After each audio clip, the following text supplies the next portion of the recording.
બોટાદ ધારાસભ્ય ઉમેશ મકવાણાની સફળ રજૂઆત। બોટાદની જનતા માટે ખુશખબર।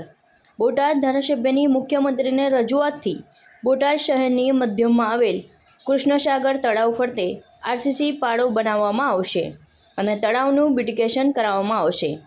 અમદાવાદના કાંકરિયા તળાવની જેમ હવે બોટાદનું તળાવ પણ બ્યુટિફિકેશન થઈ ફરવા લાયક બની જશે। તેને આરસીસી પાળો કરી અને કૃષ્ણસાગર તળાવને બ્યુટિફિકેશન માટેની એક મેં માગણી કરી હતી।